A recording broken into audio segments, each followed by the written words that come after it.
नमस्कार, यह है रेडियो हिंदुस्तान और मैं हूँ आपके साथ। पारिजात, ये है सोनम रघुवंशी की बात, खतरनाक मोहब्बत। जिसे इश्क समझता रहा राजा, वो निकली मौत की साजिश। सोनम जो कहती गई, राजा करता गया।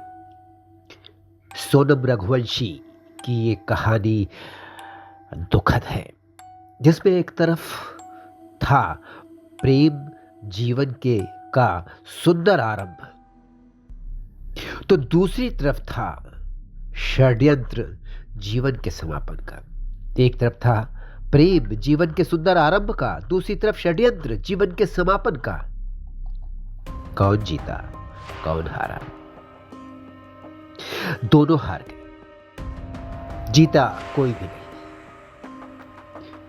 राजा रघुवंशी अपनी पत्नी सोनम से बेइंतहा मोहब्बत करता था।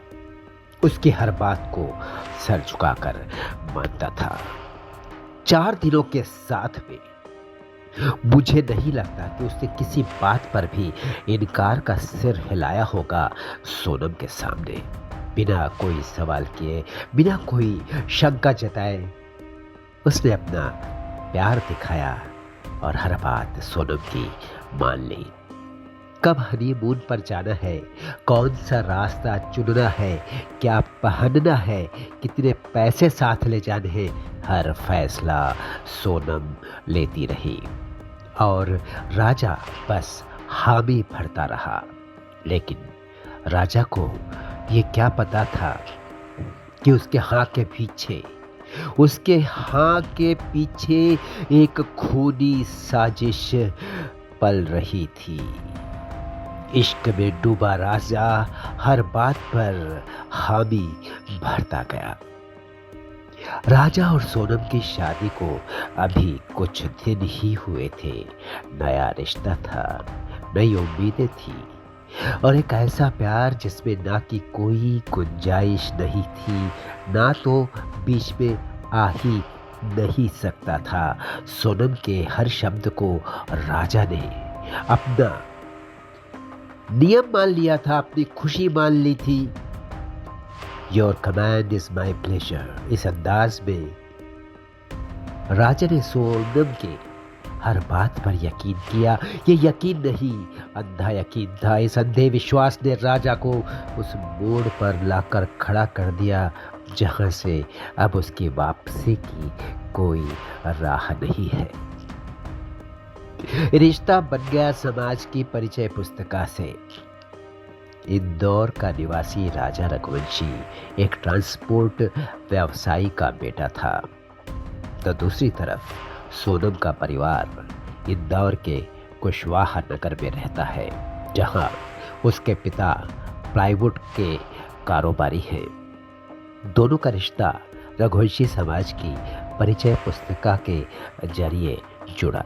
मुलाकातें हुई, परिवारों ने एक दूसरे को पसंद किया और फिर विवाह तय हो गया। राजा की माँ उमा रघुवंशी बताती है कि उन्होंने बहू को पूरे स्नेह के साथ स्वीकार किया था। विवाह और केवल 4 दिनों में विदाई, विवाह के साथ विदाई, बीच में सिर्फ 4 दिन। 11 मई 2025 की यह तारीख जो कैलेंडर टंगा है सोनम रघुवंशी के पिता के घर, और जो कैलेंडर टंगा है राजा रघुवंशी के पिता के घर, बड़ा फर्क है इन दोनों कैलेंडर्स में।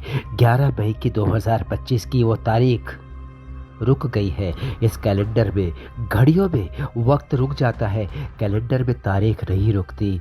लेकिन इस कैलेंडर में जो राजा रघुवंशी के घर में टंगा है, तारीख रुक गई 11 मई को, क्योंकि इस दिन से शुरुआत हुई खात्मे की, जिंदगी के खात्मे की और साजिश की राजा के लिए। सोनम इसी रात ससुराल आ गई, लेकिन 4 दिन बाद ही अपने मायके लौट गई। जेठ का तपता महीना, इसलिए पग फेरे की रस्म भी नहीं हुई। जब उमा रघुवंशी ने सोनम को बुलाने की बात की तो सोनम की माता ने कहा जून में बुला लेंगे। सोनम की हर बात मानता चला गया राजा।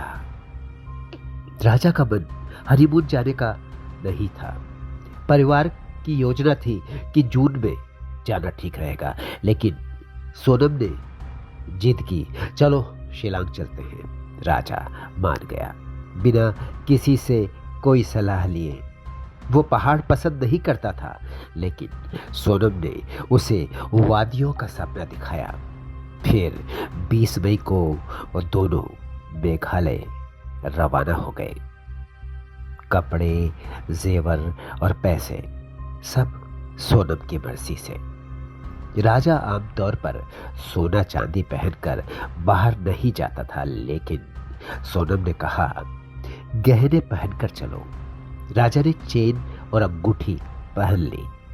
यहाँ तक कि एयरपोर्ट पर ली गई तस्वीर से राजा की माँ को पता चला कि बेटा जेवर पहनकर गया है। सोनम के कहने पर वो जरूरत से ज्यादा नकदी भी साथ लेकर गया था, जो आमतौर पर राजा नहीं करता था। मौत की तरफ शॉर्टकट। 22 मई दोनों नोंगरी हाट गांव पहुंचे। मेघालय की राजधानी शिलांग के पास नोंगरी हाट गांव।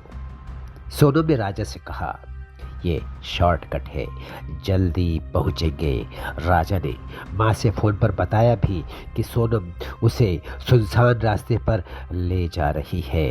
अब जब सब सच सामने आ चुका है, परिवार को एहसास हो रहा है कि वो रास्ता दरअसल मौत की साजिश का रास्ता था। फोन बंद करवाया गया जबरदस्ती। परिवार का कहना है, राजा के परिवार का, राजा ने आखिरी बार 24 मई को घर पर बात की थी। उसके बाद से उसका फोन बंद मिला। उसके परिवारजन बार बार कॉल करते रहे, लेकिन कोई संपर्क राजा से उनका हो नहीं पाया।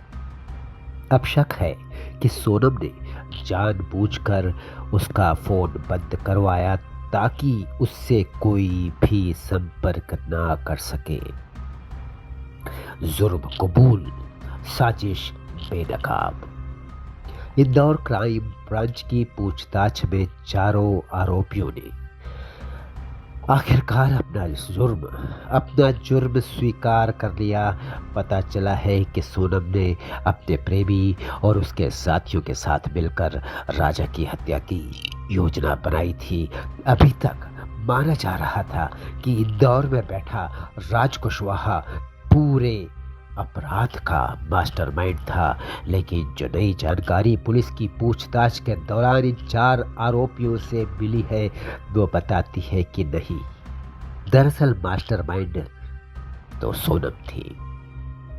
राजा को पहाड़ों में घुमाना, सुनसान रास्ता चुनना, ये सब साजिश का हिस्सा था।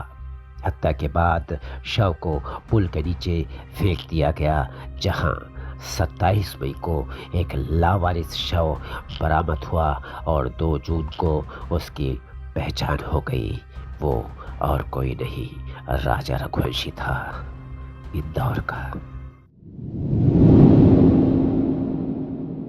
फिर मिलूंगा आपसे रेडियो हिंदुस्तान पर। करते रहिए काम, सुनते रहिए रेडियो हिंदुस्तान, क्योंकि पानी बचाइए सबको सिखाइए, क्योंकि पेड़ लगाइए सबको सिखाइए, क्योंकि बहुत आवश्यक है। जयराम जी की।